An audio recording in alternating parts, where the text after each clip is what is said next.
Hi, good morning. I'm Martin Godwin, the chairman of the Dilworth Center, and I'd like to welcome you to the 2020 Christina Browning Foundation Scholarship Breakfast. The keys to recovery begin with you, and we'd like to thank you all for being here this morning. But what we're going to do for the next hour is let you know a little bit about the center and encourage you to contribute to our continued success. Well, normally I'd like to dig into a meal like this. Keeping in that theme of change, I think I might start with what I really like. Thanks for joining us.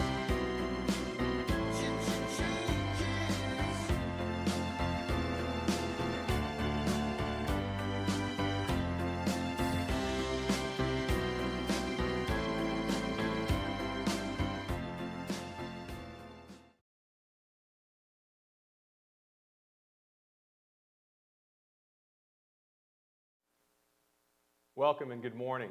I'm Martin Godwin, board chair of the Dilworth Center. I'd like to welcome you to the 2020 Christina Browning Scholarship Fund Breakfast, supporting Dilworth Center and all the great work that takes place in this building. Over the next 50 or so minutes, you're going to hear stories of hope and stories of change.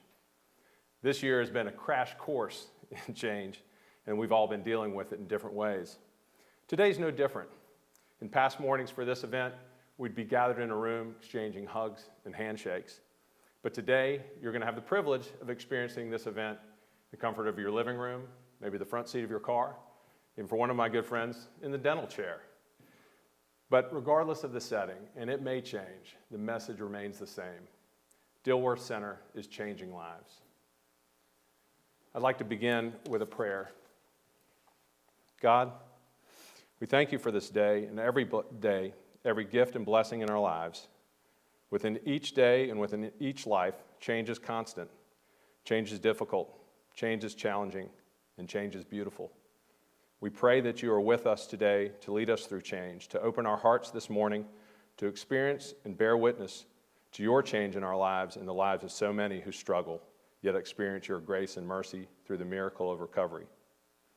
We pray that you would relieve us from the bondages of self and that we would know your will for us. Please grant us the serenity to accept the things we cannot change, the courage to change the things we can, and the wisdom to know the difference. Amen.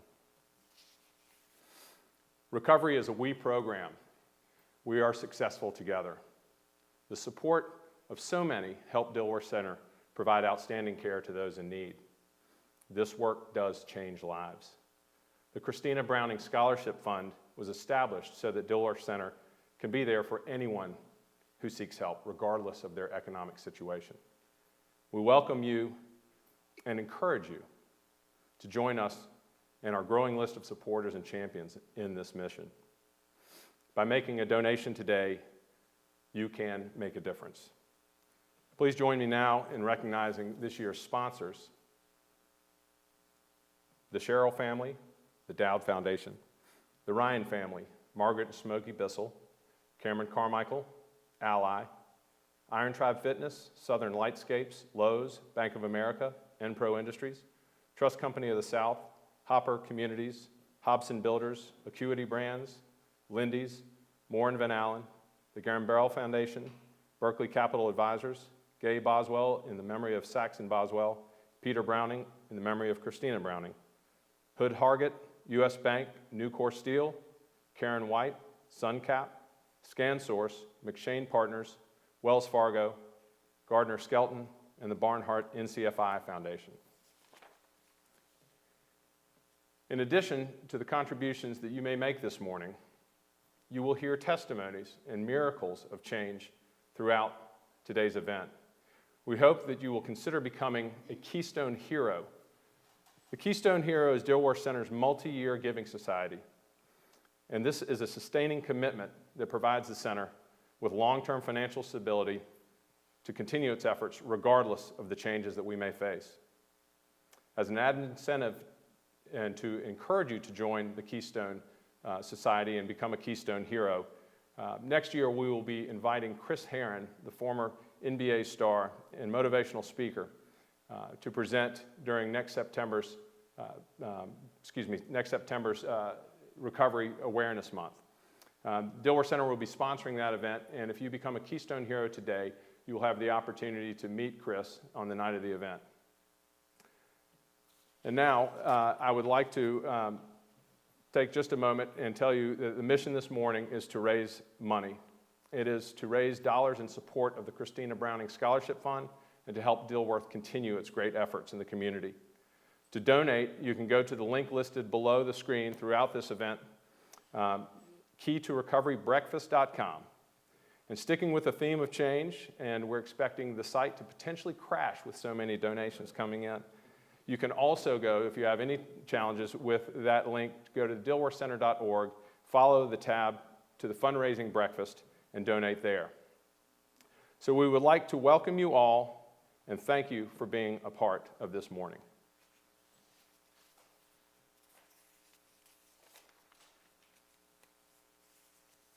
Morning, everybody. I'd like to add my welcome to the Christina Browning Scholarship Fund Breakfast. We hope this time spent today will enlighten you and show you what it is that we actually do here, not only at the Dilworth Center, but in the big scheme of recovery. One of the things about the breakfast is that, it provides scholarships for people a lot like myself who might not otherwise get an opportunity to come to the Dilworth Center. The Dilworth Center does a number of things. It provides counseling, resources, a voice to listen to as you're looking for help. So the way things are set up here, there's definitely a diversity of sitting in lectures and listening to firsthand accounts from experts, as well as going to group meetings where you are among your peers and discussing your own individual problems. I feel like that has a really great benefit because some people are going to be much more receptive to one than the other. Whether it's an Al-Anon meeting or one of the family meetings, I usually walk away with something from pretty much every meeting that I'm at, and so then when you have those times that are tougher, you have those things to kind of pull something in from. We reached a point where I really enjoyed coming. I looked forward to coming, and I don't think I expected that. What we're all trying to do today and in the future for those of us who are helping to support those who are struggling is to help make this disease more comfortable for the uncomfortable. It's not something everybody talks about all the time, but that's one of our objectives. The things that we're doing here today are going to save lives, and if you participate and help out in that, you'll have an actual hand in saving the lives of men, women, and children who are suffering from the deadly disease of addiction. So welcome.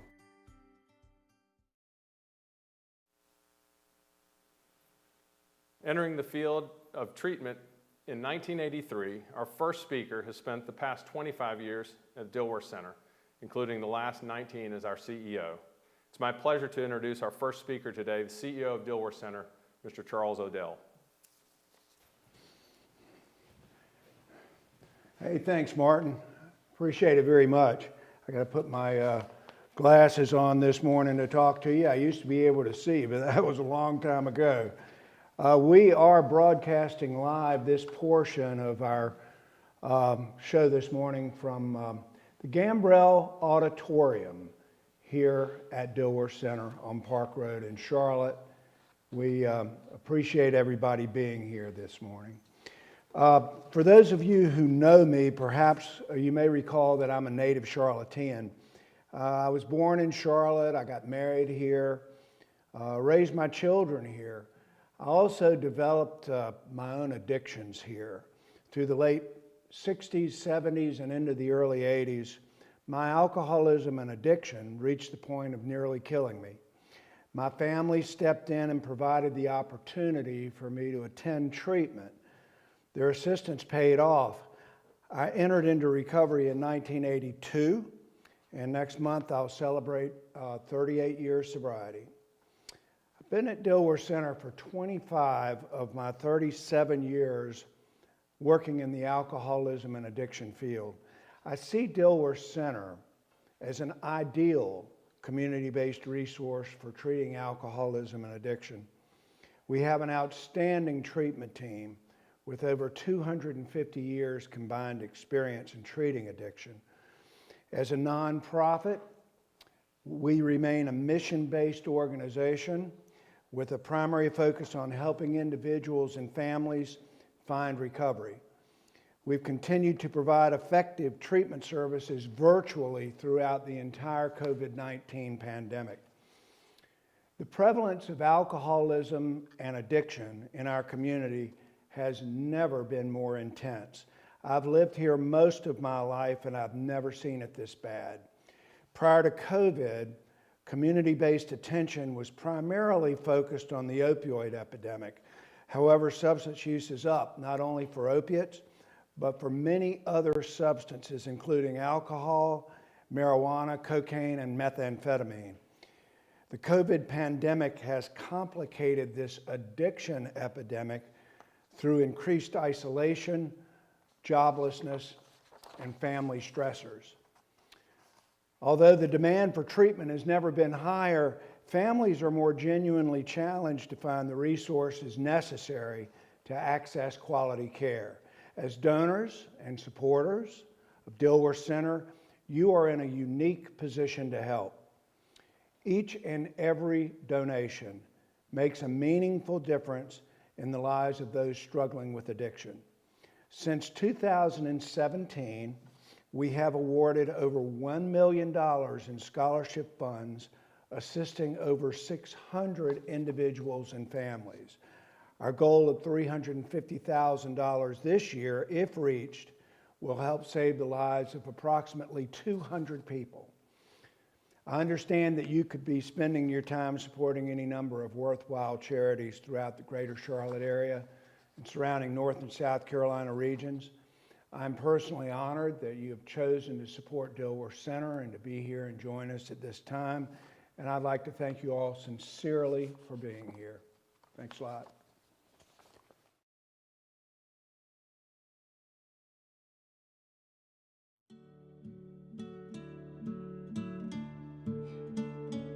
Well, good morning, everybody. My name is Peter Browning, and it was some 5 years ago that we lost our daughter, Christina, after her 30-year struggle with alcohol. And in the obituary, which is part of the material you've received, we were very open, as which she always was, about her struggles with addiction. And in there, of course, we also referenced the fact, the irony is, so many people that she helped over the years, she ultimately was unable to help herself. And at the end of that obituary, we asked those that wanted to help to remember her to make any donations, contributions to the Dilworth Center. And it was the continuing presence of those contributions that led to a phone call with Charles, who asked at the time if we couldn't continue to remember her and establish the Christina Browning Scholarship Fund. And of course, the purpose of the fund is to provide resources to help those who need help, that are either their insurance or their financial resources don't cover all the costs of help. Then it was a year later that Charles called and asked if it wouldn't be possible to have the Christina Browning Scholarship Fund breakfast. And so here we are again, gathering once a year to not just remember Christina and all of those who we've lost, members of the family who have struggled, but in that recollection, remind all of us the importance of continuing to provide the resources to help those who struggle with addiction. When addiction affects your family, a loved one, it's a crisis, and you don't know what to do. You don't know where to go. The importance of a resource like the Dilworth Center is a place to go to try to begin to understand what the disease is about, how it's affecting your loved one, and how you, in fact, can get the kind of help you need. The Dilworth Center does a number of things. Number one, of course, it provides counseling, resources, a voice to listen to as you're looking for help. And two, if for whatever reason the Dilworth Center itself can't provide that help, Charles and the others here are so well connected across the country in the whole world of addiction that they can provide counsel as to where to go.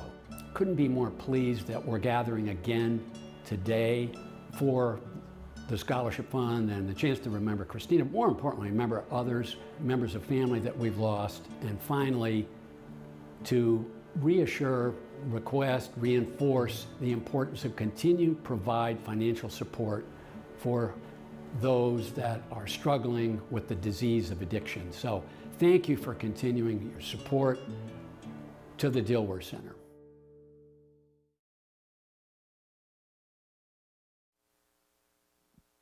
Good morning, everyone. My name is Reggie Willis, and I am the Chief Diversity Officer at Ally Financial. and I'm also a board member here at the Dilworth Center. And I'm excited to be here this morning and excited that Ally was able to be the title sponsor of this event. One of our mantras for this year is be even better. And when I think about how I've watched the Dilworth Center react to the recent events and how they pivoted from, in-person treatment center to a virtual treatment center, be even better was one of those things that I saw firsthand at this organization. 3 years ago, when I joined the board, I didn't know much about the Dilworth Center, and as I got to meet the staff and the leadership team here, I realized how special this organization was. From the moment I walked in to talk to Charles to all of the activities and the events that I've been able to be a part of over the last several years.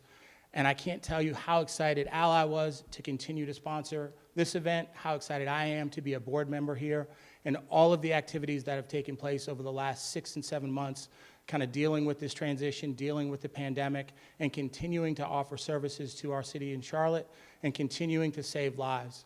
It's just a tremendous testament to the staff that we have here, the resilience of the staff and the community here in Charlotte. We're excited to be a part of this event. We can't tell this group enough how excited we are that you're here joining us today virtually, and that you're going to take the opportunity to donate to such a worthy cause. So once again, from Ally, thank you for allowing us to sponsor this event once again, and thank you for allowing me to be a board member here at the Dilworth Center. Thank you, Reggie. Well, you've heard it. What you may not know is the Dilworth Center is literally a world-class organization. We are blessed in Charlotte to have something that has provided so much hope and so much of a positive impact on our community. As you heard from Peter's message, many of you who have attended the breakfast have heard from me that my sister, who knew Christina, passed away. Yesterday was 9 years from the time of her death. She also struggled with addiction. But what I hope you took away from what Peter shared was that recovery is about an incredible intersection between grief and gratitude. And though those things that can feel like they're almost insurmountable to us, on the other side, there's tremendous hope and there is incredible positive change that has come because of this. And the Dilworth Center is at the heart of that. I'd like to also mention right now some great news. We have, in 12 minutes, already raised $12,000. I think our update is that we are now at $208,000, I believe, if that's correct. So please keep the show going, keep the dollars coming, and know that the next few minutes are going to be even more impactful and powerful, especially once I'm off screen. So without further ado, let's move to the next story.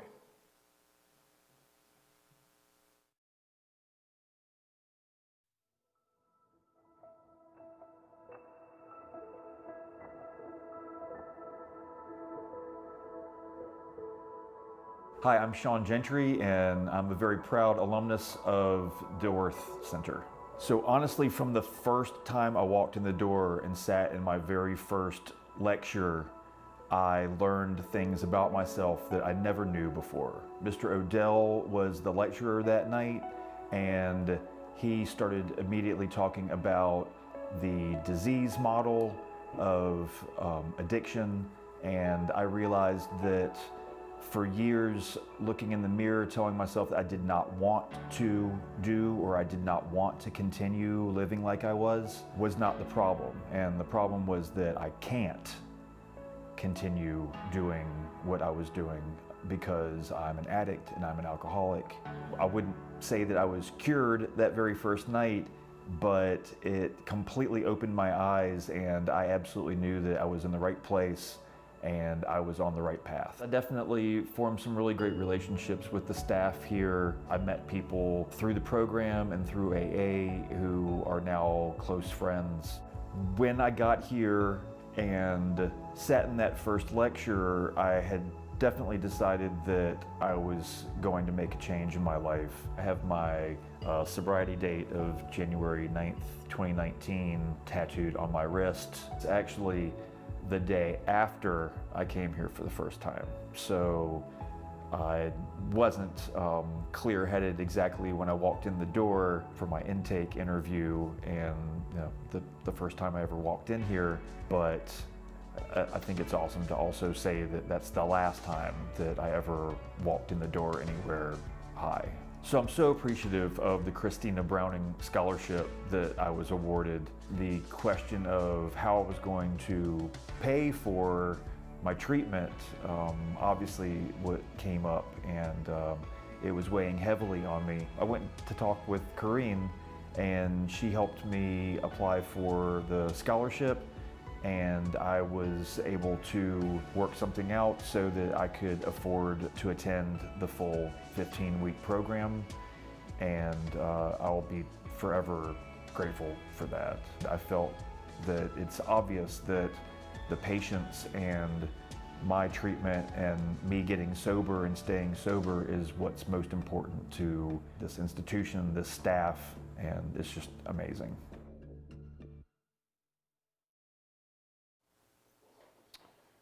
Hey everybody, it's a pleasure to welcome you back, and it is my pleasure this morning to introduce our keynote speaker. Sally Gambrell Bridgeford comes from a long line of philanthropic leadership in the Charlotte community. Her mother, Sarah Belt Gambrell, was an accomplished business leader with a vision for creating change through her unwavering support of the arts, education, and women's issues. Sally has clearly taken up her mother's gauntlet. As president of the Gambrell Foundation, she's quickly become a voice for innovative philanthropic work which focuses on the challenges of our community and beyond.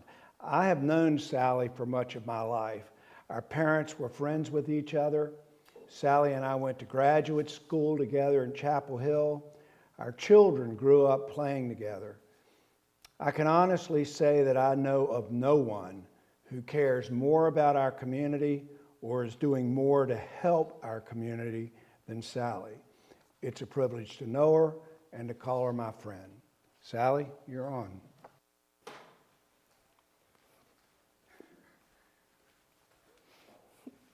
Thank you, Charles. I might add that Charles was one of the first people I met when I came into to recovery, and so I'm forever known as the newcomer to Charles. So thank you for that. It's really an honor to be in here too. In the room, last time I was in here, I was with my mom, who just passed away, and she was a tremendous inspiration for me. Anyway, so thank you, Charles. Thank you for having me here with you this morning.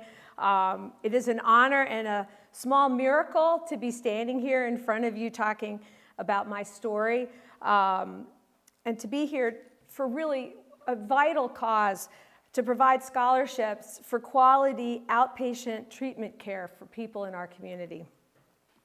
I'm a recovering alcoholic and addict and have been in recovery for 36 years. So I'm going to talk about my personal recovery, but it is a story that extends beyond just my life. The disease of alcoholism and addiction doesn't just happen to the family of an alcoholic. To the alcoholic. It does happen to the families, the friends, the co-workers, and their community as well. My experience grew from my own struggles with addiction and recovery to becoming the employer of addicts, the parent of an addict, as well as being the spouse of one.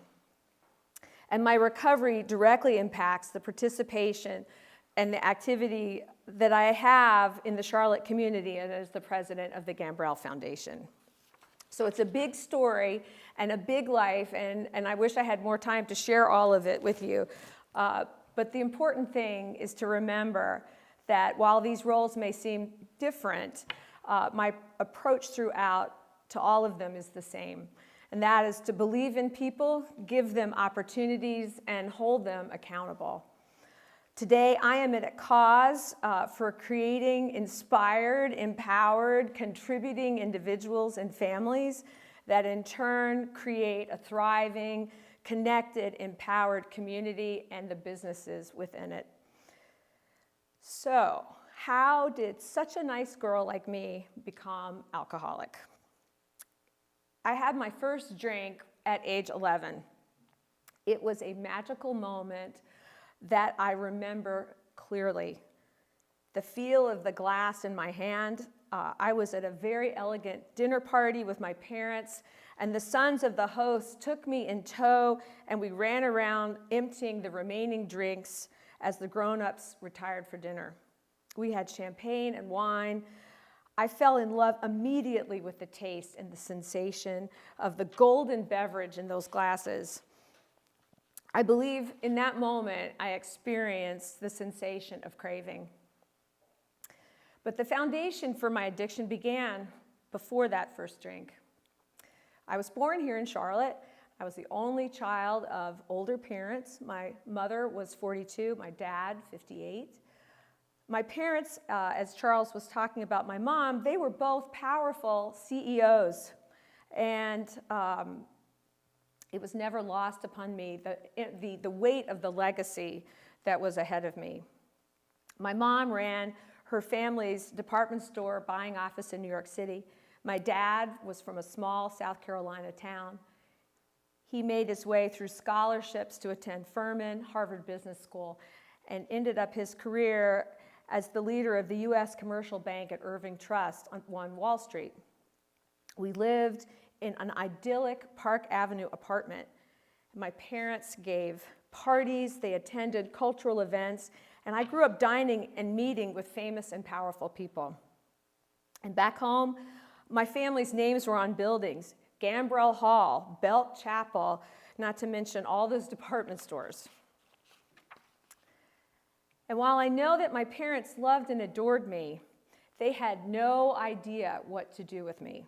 And they were not prepared for the arrival of an active, rambunctious child who basically exploded into their elegant, sophisticated New York life.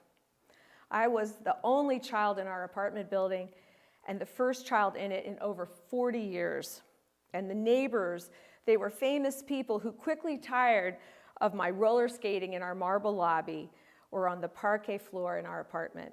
Directly below was a famous band leader who absolutely terrified me, hitting his ceiling, my floor, with a broom handle, or worse, sending up the elevator men to tell me to stop playing when I was noisy.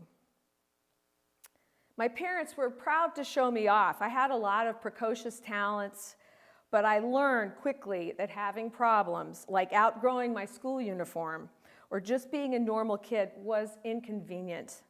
And did I mention I had ADHD? That didn't help either. So I quickly learned to take care of things myself, to be independent, and to try hard not to need anything.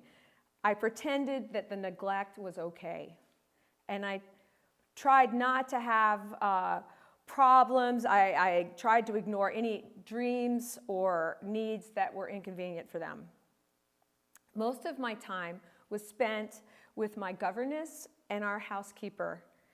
They were my everyday companions. They were also old. Everyone was old. This was a blessing because, really, thanks to them, I got my first education about race, discrimination, how people lived outside the bubble that I was living in. Together, they taught me important lessons of love and loyalty, honor, integrity, compassion, friendship, and kindness. And I loved them dearly and mattered to them in ways that I never experienced from my own parents. At school, I went to Miss Chapin's elite school for girls. It's a finishing school, not today. Anyways, I tested very high in my IQ, especially math and science, and I was constantly reminded of this. But I had ADHD, and my parents refused to try any new drug therapies to assist me. So like so many with ADHD, I was a perennial underperformer. I struggled with learning issues, and I was a disappointment. One morning, when I was 12, I woke up to find that my governess had packed up and left in the middle of the night. I had gone to her room that morning, and it was empty. No note, no warning, no explanation. In that moment, one of the two people who took care of me since I could remember, since birth, was gone, and it was devastating. My dad gave no information and indicated we would never discuss it. And so I had to go on as normal, and we never did discuss it. The next week, as I got myself ready, by the way, I was wearing a hideous light green pinafore uniform with matching bloomers that, I don't know if you know what bloomers are, but I've been in therapy over that for quite a while. A hideous white blouse and this forest green blazer. And my dad announced at breakfast it was time I started taking the elevator alone to go down to Park Avenue, cross the street, and catch my school bus. I had never been on the elevator alone, and I had never crossed a street alone. It seemed very exciting and grown up. Our elevators were manually operated by liveried doormen who had worked there my whole life. There were only 2 apartments on our floor, and the morning the elevator man who'd been in this building, he stopped the elevator between the floors when I got on, pinned me against a corner, and molested me. He begged me not to tell anyone because he would get fired, and he quickly told me it was my fault, that he couldn't help himself. I told no one. The next morning, I tried to get someone to go down to the bus with me, but they were so excited at my new independence. I got on the elevator, he'd grin, stop it, and sexually abuse me. It went on for days. I stopped eating. I shut down at school. That weekend, I waited for my father to finish dressing, and I finally told him what had happened. He demanded I repeat it to me, questioned me, and then finally summoned the elevator. I stood behind him, behind the door, as he spoke with William, our elevator man who confessed. My father was an important man in many ways. He was also the treasurer for our building, and he told William he would not report what happened so long as I was never touched again. William was 64 years old and would lose a lifetime pension with his union if fired. My father then sat me down and calmly explained that what had happened to me while I was innocent about it was essentially my fault. Girls incite boys, and they incite men to do sexual advances. That's why I had never been out alone. And that's why I was never to tell anyone what happened, because I was damaged. No self-respecting man, and it's hard to share this, no self-respecting man would ever want me, even though I had done nothing. We were never discuss it, and we were to never tell my mother.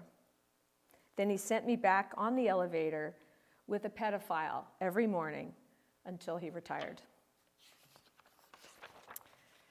William never touched me again, but his leering and the things that he said to me that no child should ever hear were damaging and traumatic. I was 12 years old and anorexic, so the next time I drank at age 13, I got drunk, blacked out, and I was hooked. The next summer, I shared this experience with a relative, someone who I looked up to and trusted. I had to talk to someone. I had hoped that he could help me understand what was happening. But shortly afterward, he took me on a ride away from our house and raped me. This went on for 2 years. He was obsessed with me, and I never told anyone until the day he threatened to kidnap me. I had to go to my parents. Here I was, an inconvenience and a disappointment.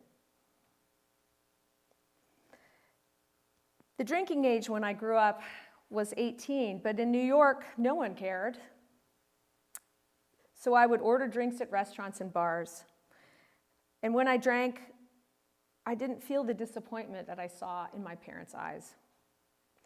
I felt joy. I felt free. I felt a weight lifted from my chest. And the symptoms of what I now know to be PTSD lifted for as long as the buzz lasted. Growing up, I had already felt an outsider. I was a Southern child going to school in New York. It seemed I had a Southern accent to my friends. Back home, my friends in Charlotte and family thought I was a Yankee. I couldn't figure out how to make it all be okay, to be the person that they wanted and to fit in at home, at school. I felt the pressure of the legacy of my family and my parents. I felt anxious all the time. What if I had unwittingly caused some other attack?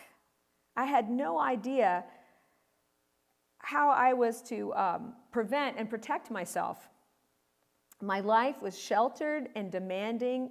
I was constantly reminded how lucky I was and that other people had real problems. What happened to me, I believed, was my fault and resulted in further distancing from my parents.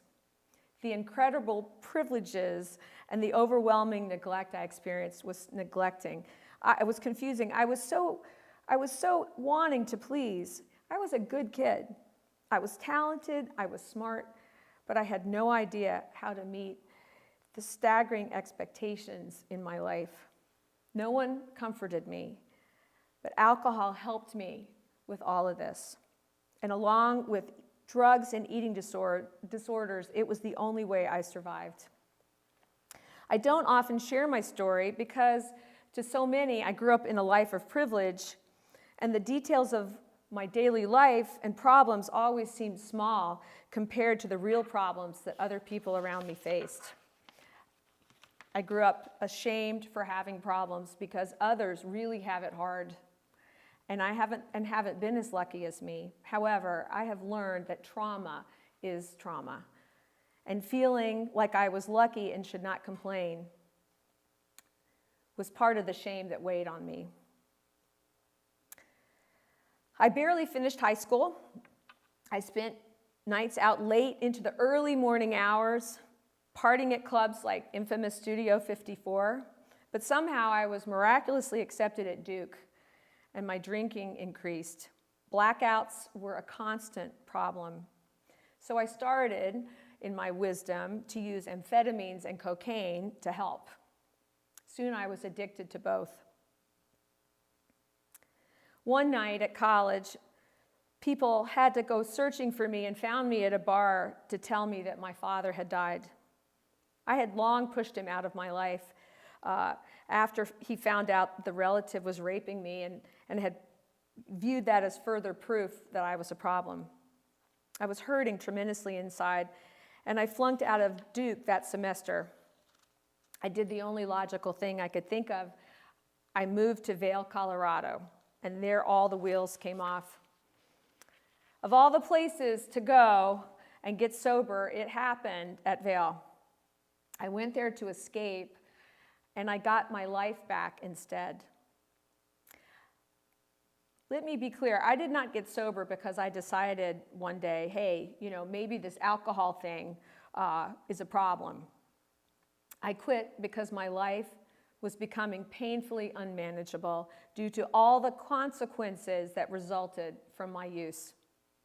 From losing my driver's license for 3 years, being put on academic suspension at Duke, being put on academic suspension at Duke again, getting kicked out of Duke, getting fired from numerous jobs, the bank calling in a loan, running out of money, losing friends, losing the support of family, the blackouts that put my life in danger, waking up repeatedly not knowing where I was or who with, hanging out with drug dealers, hanging out with criminals, never knowing when I would black out. And the lying. I couldn't remember what I said or to whom anymore. The hallucinations, drunk dialing under the influence.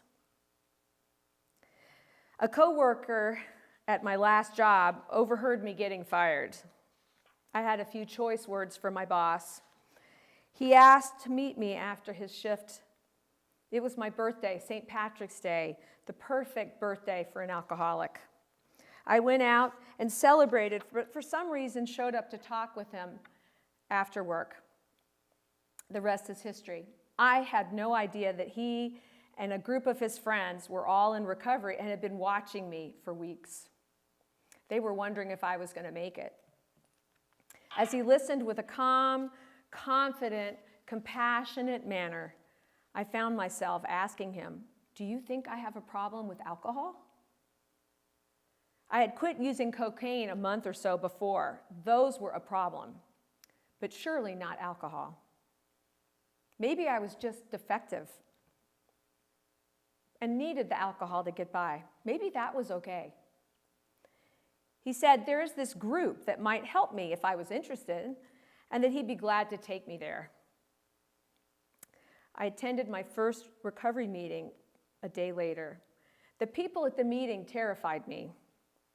If you've ever been to an AA meeting, everyone was happy and laughing.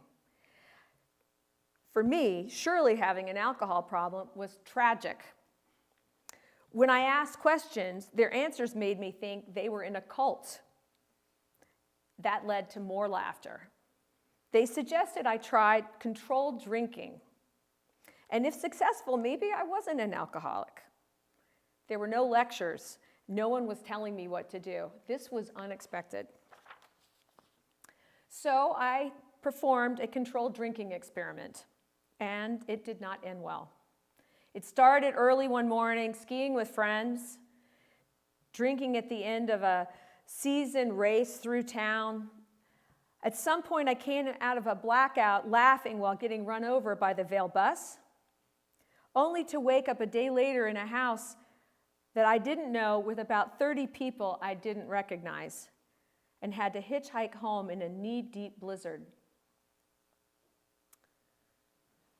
I took the first step that morning. I realized I had no control over my drinking, despite my best effort, and I have been sober ever since. When I came home at the end of that ski season, my newfound recovery was met with opposition, especially by my mom, who told me there was no alcoholism in her family, there is, and that I was not alcoholic. I was. I know she meant well, but I knew I couldn't stay home and stay sober. A bunch of friends from Vail had moved back to Minnesota and attended the University of Minneapolis, the home of Hazelden, at the time, which was the largest treatment center in our country. With no family support and against my mother's wishes, I moved to Minneapolis and transferred to the University of Minnesota. It was one of the hardest things I've ever done, but it saved my life. And it was amazing when I went to school how well I actually did in classes sober. I regularly attended them and meetings, and I learned, it was the beginning of learning that I'm not a bad person, but someone who has a treatable disease. My health improved. I even got help from a therapist there for help with sexual issues. I learned that most, if not all, childhood victims of abuse believe that they are the cause. And they also think they are the only ones to which it happens. I graduated from school with straight A's except for one geology course, and I moved back home to start making amends. So back in the 80s, when Charles and I got sober, there weren't a ton of meetings like there are today, but I went to as many as I could and followed their recommendations. Increasingly, and as I said, disease happens within families. My mom became a convert. Watching the changes in my life, she became one of my greatest supporters and began the road to her own healing. Charles helped me find a treatment facility to deal with my eating disorders. I was afraid at this point that my anorexia and bulimia would lead me to relapse with alcohol and drugs. I went on to get a second undergrad degree in psychology and got my MSW at UNC. and started working in the field of domestic violence and addiction. I got married, I had 4 sons, and then a sports injury one day led me to start practicing yoga. Not long afterward, I opened a yoga studio here in Charlotte, which was open for 14 years and closed this past summer due to COVID. But at the end, it had 90 employees and volunteers and was a tremendous recovery, a community for people in recovery, but also people who wanted what we have in recovery, but don't have the disease of addiction. Many of my employees and students were in recovery, or they needed to be. And we gave these employees opportunities to work, get help, and many of them went on to become gifted teachers. Some we had to let go, but it was worth the gamble. There have been all kinds of challenging and devastating events in my life, and I have stayed sober through them all. But one of the hardest is being the parent of a son who has struggled with addiction. It was one of the hardest things I've ever had to do. Through the help of the Dilworth Center, they gave me ways to address his addiction, set boundaries, watch him blow those boundaries, and let him carry the weight of his own consequences and addiction instead of enabling and fixing the problem for himself. Today, I'm proud to say that he has risen from that experience and is someone of whom I am amazingly impressed, inspired, and proud. I recently remarried another recovering alcoholic. Our life is very fun. And while we go to events and conferences, we feel like we are always on both sides of the presentations. People look at us and don't realize that who we are today, that we had spent so many years going down the wrong path. And I don't think we would have it any other way. I am today unbelievably grateful for my addiction. Because of it, my recovery continually demands that I keep growing and learning and moving forward, and it has made me a better person. In addiction and recovery, there is no coasting. I am either moving forward or backward. It has given me the gift of community. There is nothing like going anywhere in this country and finding the belonging and acceptance of others in spite of and because of your greatest problems, in the spirit and in the occasion of going to meetings. So, what is it like today? Today, I have the great fortune to run the Gambrell Foundation, and I have the opportunity to help others, as so many who helped me on my journey. When I grew up, alcoholism, especially drug addiction, was viewed as a personal weakness of character. There was shame and hiding and blame, just as I discussed earlier, destruction. My life growing up was a life of access, not excess, but at a time that society believed and continually believes that privilege should fix everything. I should not have become an alcoholic. But this was in a land a long time before Oprah. It was a time when we classically wrote off alcoholics and addicts as high risk and problematic. And I believe this is a missed opportunity.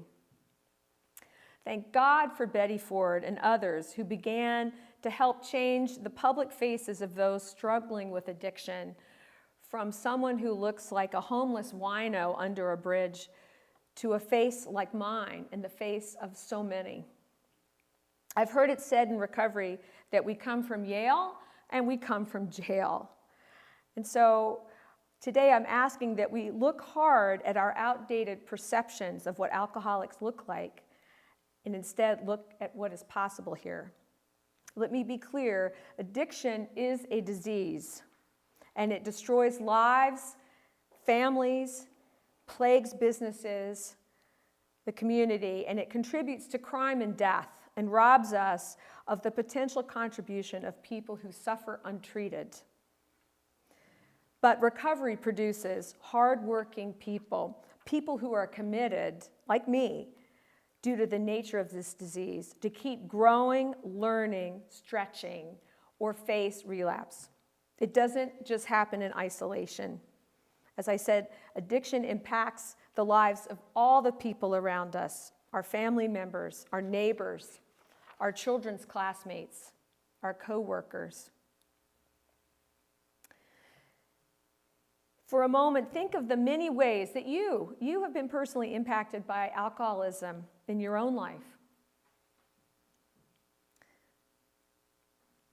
Just thinking of the relationships that went sour, the overdose of a neighbor's child, the friend who always seems to date losers, the family members that no one talks about in your family and you don't know why, the child that you hear about who never seems to be able to pull it all together.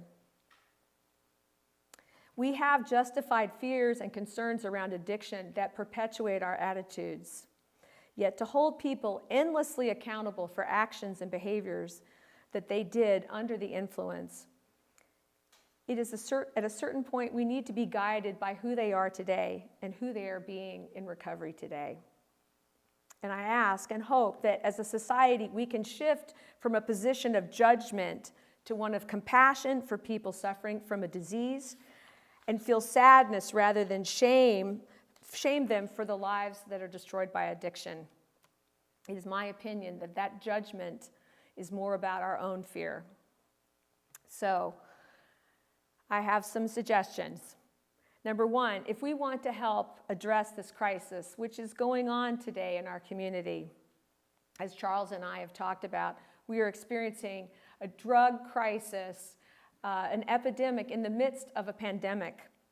Then we must do better, and it starts with examining our own perceptions and biases about addiction, and to work to change the narrative around addiction from the stigma of moral failing or poor self-discipline to that of a nationwide health crisis. I believe hiring recovering people is an overlooked opportunity and provides opportunities to have hard-working employees. And number two, we need to increase access to treatment. Like Dilworth Treatment Center, it is the front line to address this crisis. What affects these people ultimately affects us all. The statistics show that 21 million Americans have at least one addiction, but only 10% are receiving treatment.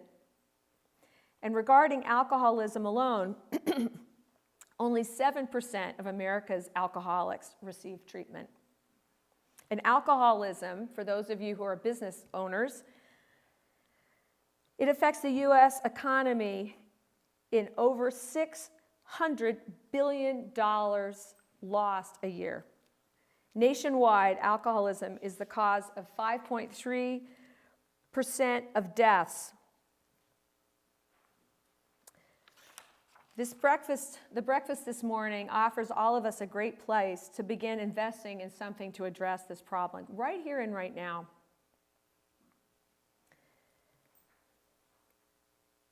As you look at what you're doing in your own work, I suggest if you're going to work with people that are alcoholic, and many of us are averse because of the apparent risks, there's a few things that you can do. First, as I hope you're doing because you're here on this call, begin to get a better understanding and appreciation of the disease of alcoholism.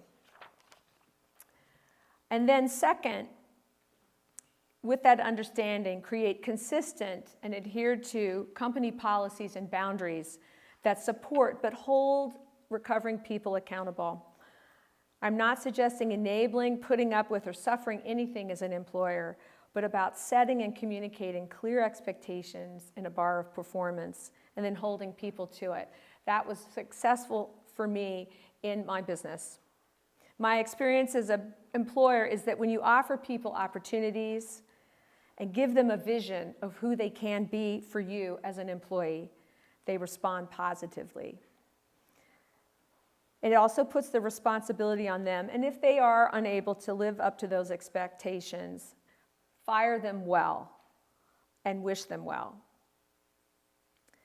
The stories, like mine, they're not so much important in and of themselves because so many are different, but because there are these constant themes of shame, loss, despair. And so are the elements of the recovery stories. We can all do a better job of understanding it and together learning what we can do to help contribute to reversing these trends. So why Dilworth? Dilworth Treatment Center, in my mind, and from our investment perspective at the Gambrell Foundation, is one of the best resources in our community to treat addicts, educate families, and fight the epidemic that is going on in our community. It is the first line of defense for people who need and can participate in outpatient treatment. It is also a great resource for identifying those needing higher levels of care, such as halfway houses or full inpatient treatment facility. Their campaign, which I looked into, Unlock Recovery, is right on point, and it's aimed, as they state, there are enough barriers to getting help. Being able to afford it shouldn't be one of them. Hopefully this morning, we can be generous in giving and help this wonderful institution unlock that recovery barrier so that people who need this help can return and help enrich our community. Let's see if we can come together this morning and help Charlotte's community forward. Thank you.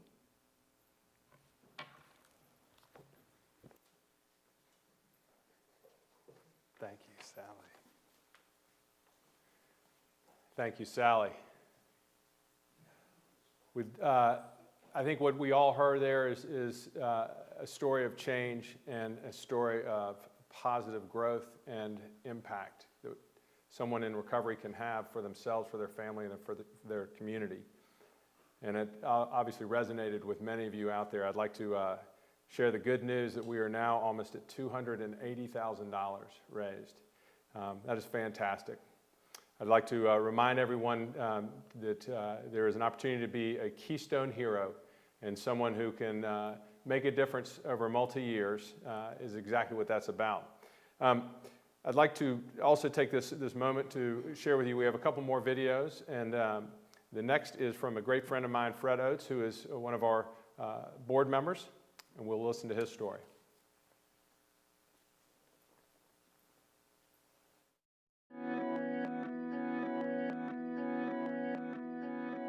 My name is Fred Oates. I'm on the board of directors at the Dilworth Center. I came on about 1.5 years ago. I'm a native Charlottean. There aren't many of us left, and I was raised in the Dilworth area for a big part of my life, and so I've always known about this area, and I knew about the Dilworth Center per se. I didn't know that it was a treatment facility or anything like that, but I knew it was back here because it's not necessarily on the beaten path. But as I started to get into sobriety and recovery and began to learn a little bit more about how big of a scale it actually is. I learned a little bit more about Dilworth and started coming to meetings here, and you know, I have a real connection with most of the staff, if not all of them. It's just been a safe place for me to come and get what I need as far as my recovery goes. My primary goal here is to bring a little bit of diversity to the table and try and attract more people of color. Being in treatment or recovery or things like that weren't really talked about that much in my family and in my culture, and so I never knew anything about it. I never knew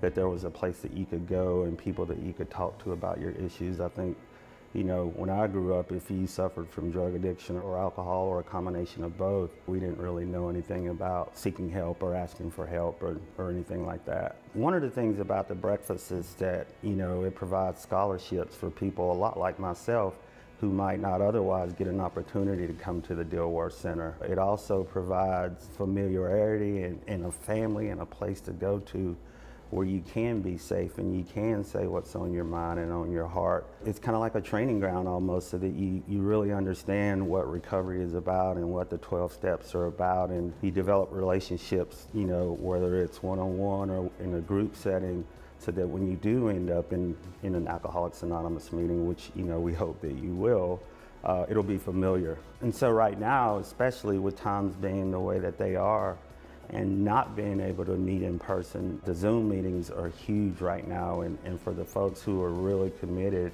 and serious about their recovery, who don't have the option to just not go or just wait until we can meet back in person. The Dilworth Center provides everything that we do in person and a virtual level too. So it's not like just because we're not meeting, you still don't get all the opportunities and all the resources that we have to offer here at the Dilworth Center. They're never more than a click away, you know, whether it's a meeting, a one-on-one, a family session, what have you, you can still get the great chance at recovery, you know, that I've spoken about here today.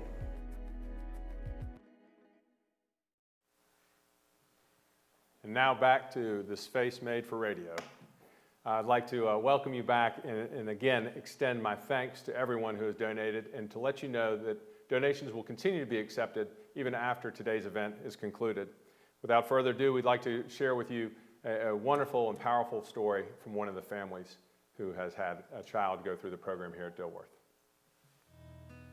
I'm Cindy Deutsch. Rich Deutsch. Our daughter Abby is an alumnus of Dilworth Center. In the month of last November, we had started noticing a lot of change with our daughter in terms of behaviors and just things we had never seen. And by the time we got through the week of Thanksgiving, we had multiple times found either drugs or paraphernalia in her room, and when we would take it, more would appear. We actually found that she had used tinfoil and other stuff from our kitchen. She came the first couple days very, very angry, but then, basically told us that she wasn't doing it. As we worked through it, at first it was still battles to get her here, and then eventually, she finally came to us and said, I don't want to ruin our relationship, so I'm going to go to the meeting, but I'm not going to pay attention. For a while, she resisted doing stuff with the other kids in the program, and you started to see her, she was sitting in the back every lecture. All of a sudden, she moved to the front with the other kids, and then you started to see them all engage and talk. I don't know that we would have been as successful without the family program, because there were a lot of times when I think I would have caved. I would have taken her out. I really believe that this program, all of it, the family program, it gave her, and it'll give any patient the best possible chance of a successful recovery. And I think she really got that here. I have a family history of substance abuse, and I lost my brother back in 2012, and he completed a lot of recovery programs.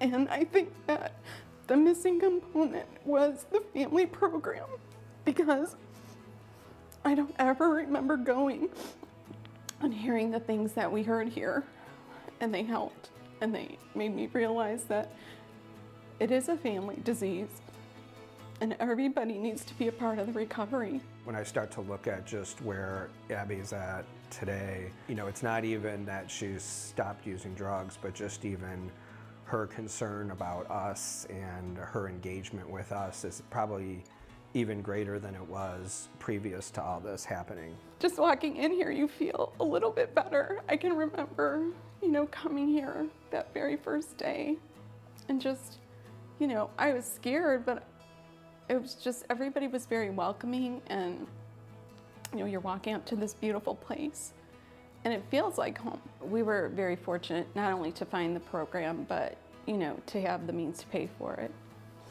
And so I really do, I want all families to have that opportunity to come here.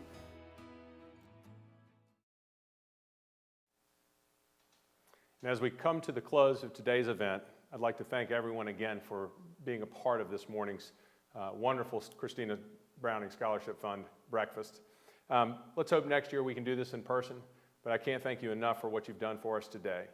And I'd like to thank Peter Browning for his vision and his impact on providing us with this opportunity to honor Christina's legacy and help so many. I'd like one more time to thank our sponsors, who you will see on the screen now, and to close out this morning's event, Charles Adele.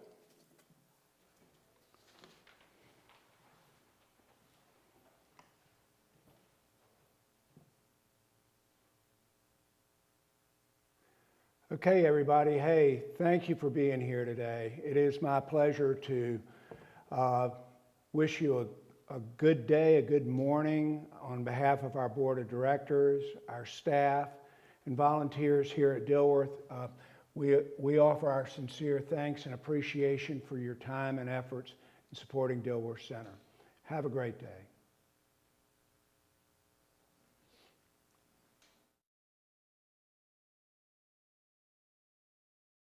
Well, I'd like to close with an expression of appreciation for all of those who are with us today virtually, who have been with us in the past, who continue to support the Scholarship Fund and its importance in providing resources to help those who either through their insurance coverage or their own financial resources can't cover all of the expenses required to get the services of the Dilworth Center. What a cool opportunity I have right now to actually say thank you to those of you who are donating and made it possible for somebody like me to be able to afford to get this amazing treatment and to live a happy and sober life. So thank you very much for your donation. I think every family deserves the opportunity to come to Dilworth and to receive the care that they need for their loved one. Thank you for supporting Dilworth Center and the hope that it provides.